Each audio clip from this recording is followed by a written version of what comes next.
Delighted to say that joining us on the Gridiron Show now, in association with the wonderful X-Tech pads, the very best in protection for American football players, available both here and in the US. It is Super Bowl winning head coach Brian Billick, and I have to say, we've not seen each other for a couple of weeks. You've been in the middle of a move.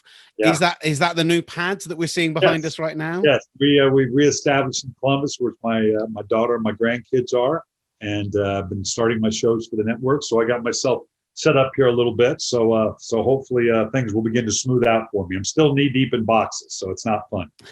I know that feeling. We moved during lockdown as well. But what I am liking in particular, for those watching on the video version, is the placement of a Super Bowl trophy just behind your head. That's a strong decision. Staging has always been my strength. Fantastic stuff. Look, there's lots to get into in the NFL from a coaching perspective from this past week. But before we do so, you joined us a couple of weeks ago to talk about your new book on quarterbacking, on finding that key player at that key position. And I feel like we might have put a curse on Josh Allen with our praise for him.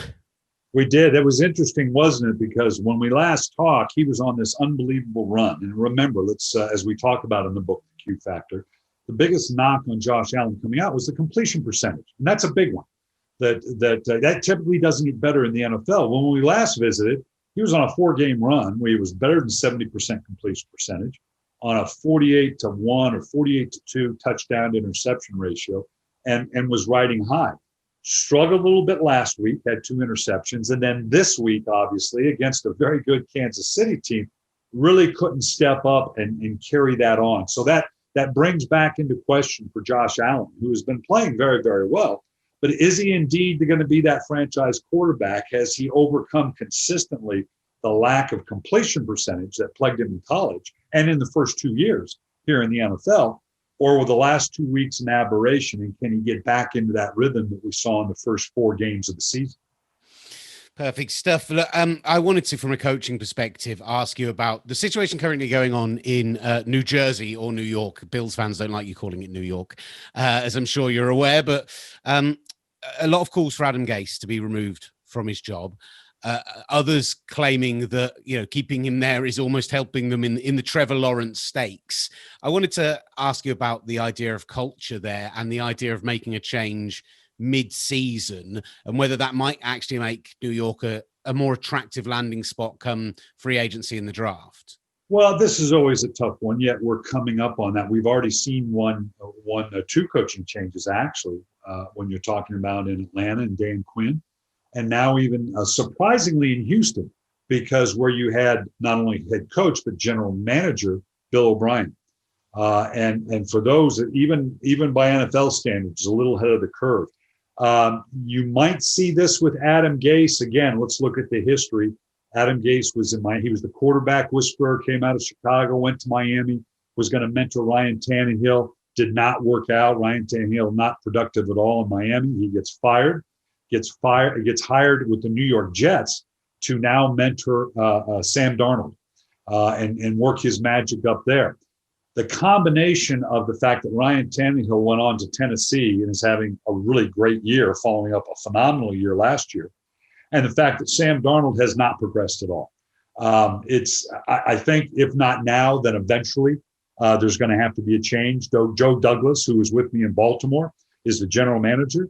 They liked Sam Darnold. He didn't draft him, but like you always do as a coach, you always look at the incoming class of quarterbacks because you never know when you're going to be in that position in free agency or you end up with another team. And that's exactly what Joe did with Sam Darnold. I think there's still a lot of questions about Sam Darnold, but by the end of the year, they're going to have to decide, depending upon where they're at, do they want to change gears and go after another quarterback, which would certainly propagate probably making a change of coach? Do they do that ahead of time so they can get gin up, so to speak, in terms of both the coach and the quarterback selection, if indeed they can get into the Trevor Lawrence sweepstakes?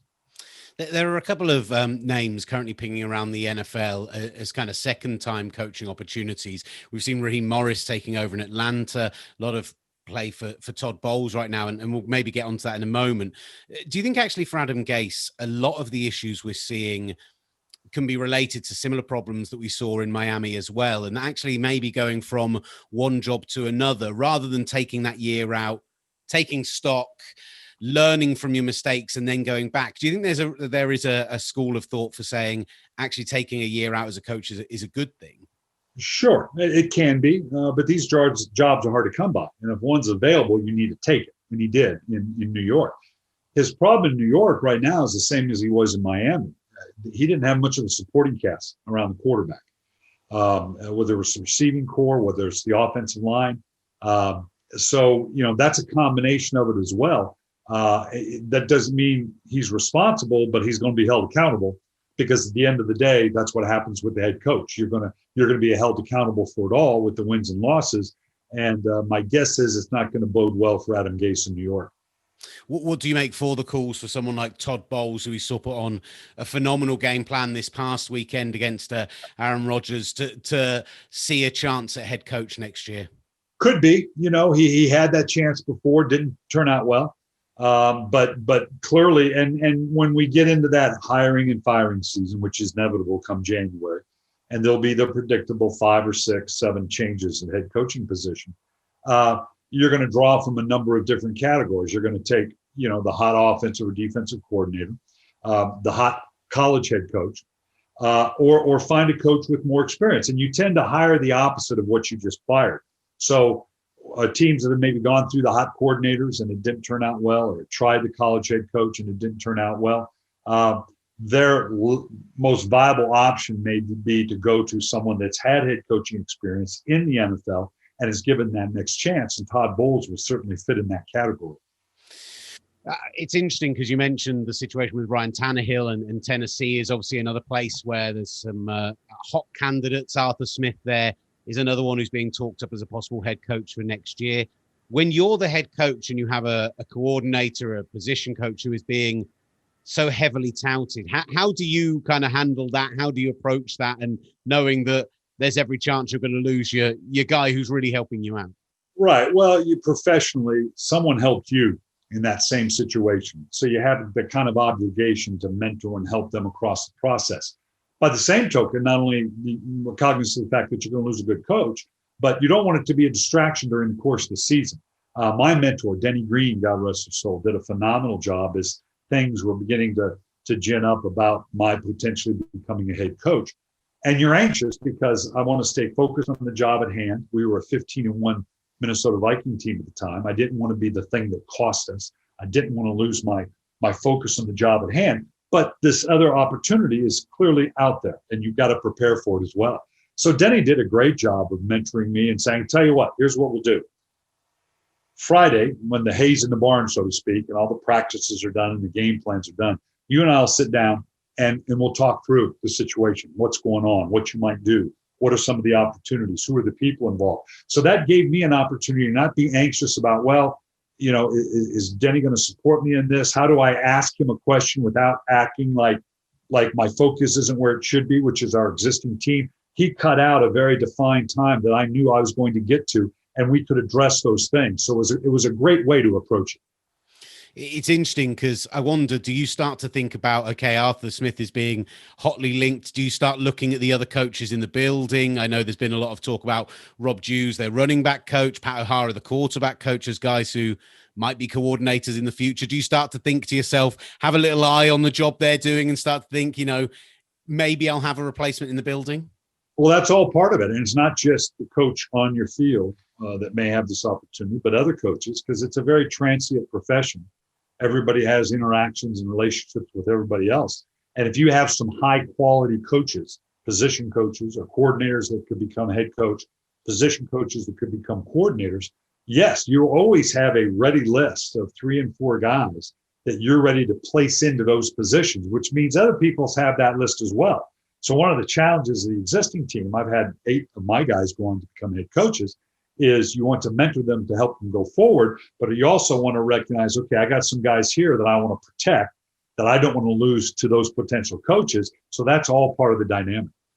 You mentioned about your own coaching tree. And there was an interesting moment with Mike Vrabel this weekend. It's been kind of discussed a lot that the Belichick coaching tree maybe isn't as strong as you'd expect from a head coach who is as prolifically successful as he is. But Mike Vrabel obviously doing a great job in Tennessee in general. A lot of talk about the decision he made in the fourth quarter on Sunday night, throwing a 12th man out onto the field, seemingly some are pontificating on purpose to get the clock to stop, and finding a little loophole in the rule book. Is that something that you have to be doing as a coach? You're always looking for those little quirks, those little loopholes that you can find? Constantly, and none better than Bill Belichick, who is situationally brilliant in those situations. But that's exactly the job of the head coach, to handle those critical areas. I remember Rick Pitino said when he was in the NBA, there's really only about 4 or 5 instances during the course of the game where you can truly impact the game. That indeed it's the players and it's about their ability to play. And I think about that, the carryover into the NFL as a head coach, not necessarily as a play caller and those types of things. But there's a couple strategic things that 3 or 4 times in the course of the game will affect the outcome of the game. Certainly in decisions, 2-point conversion, going forward on 4th down, a fake punt, an onside kick. Those are major things. But the subtleties of what Mike Vrabel did to affect, and that's just good coaching on his part, that recognized that a penalty was going to be less punitive than the clock and was able to get that done. And I'm sure in the offseason, the competition committee will look at any time one of these exceptions is manipulated, they'll look and say, okay, that's not fair. We've got to find some way to have a runoff on the clock or do something. But that's just good coaching on his part, and he learned from the best in Bill Belichick. We're left with 3 undefeated teams in the NFL now, and 2 of them go head-to-head on Sunday night in the Titans and the Steelers. I think with both, coaching can be highlighted as a strong reason for why they've started the season so well. I know we're early in the week, but what do you see from that matchup on Sunday night? It's a mouth-watering one. It is. Pittsburgh has been really, really good. The defense and their takeaways and their sacks has been phenomenal. They look like the old Pittsburgh defense of old. And offensively, Ben Roethlisberger has done what Ben Roethlisberger does. He brings in a new group of receivers, elevates their level of play, and they've been spectacular. They've been balanced. And he does it on, does anybody do more with fewer throws in a game than Ben Roethlisberger's? 20, his typical cut line would be 17 of 25, 22 of 30, yet it's for 350 yards and 3 touchdowns. Most guys have to be 40, 45 attempts to get those kind of numbers. So they've got great balance going. Tennessee, by the same token, boy, with Derrick Henry and that rushing off, they can just bludgeon you to death. And Derek Tannehill's doing a great job augmenting it with big plays down the field. It's kind of picked up where he left off from last year. So this is going to be a great, it's going to have to be earned. The physicality of the Tennessee offense and Derrick Henry against that really good physical defense of the Pittsburgh Steelers. And can the Tennessee defense keep Ben Roethlisberger contained in the pocket, not buying that extra time to get those big plays down the field? So it's going to be a great matchup. The final thing, and always appreciate your time, Coach, thank you so much, is you look at the AFC in general this year, and probably since you were coaching, we haven't seen an AFC as strong as it is right now. I would suggest there are 5 or 6 teams right now who could be Super Bowl contenders, and probably as many as 10 or 11 who consider themselves playoff worthy teams. Who do you maybe like as a bit of a dark horse out of the AFC? Are there any teams that have caught your eye in the last couple of weeks, you think a bit of a surge coming from them? Well, you start with Kansas City and Baltimore. They going in were probably the 2 teams that everybody identified as being in the AFC Championship game. Baltimore is still winning. They're 5-1. And the last 2 times they went 5-1, they went on to win the Super Bowl. So that's pretty good pedigree. Offensively, Lamar Jackson seems to be not as efficient. Some of the things in terms of throwing the ball down the field. They're about to come into a tough stint in terms of the games they're going to play. They're going to play Tennessee. They're going to play Pittsburgh. Indianapolis, New England. So we're going to find out more about Baltimore. Kansas City looks to be the real deal. Teams are beginning to play them better, but still they're good enough to create that separation. Like we said, Tennessee looks to be an interesting team.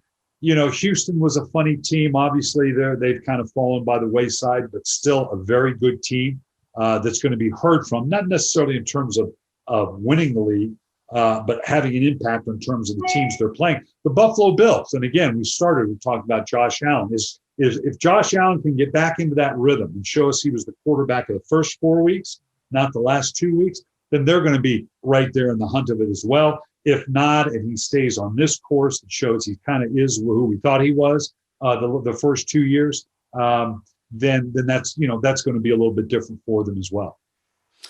Look, always a pleasure. Thank you so much, Coach. If you've not gone out and already bought it, go out and check out the Q Factor, the elusive search for the next great NFL quarterback. Coach Billick's latest book and the X-Tech X2 pads are available now in the UK. If you are playing American football, they are the very best you can find, ideal for really any skill position players, with great movement and great protection as well. So thank you so much for your time, Coach. I look forward to doing this again. Alrighty. Good man. Thank you, sir. All right.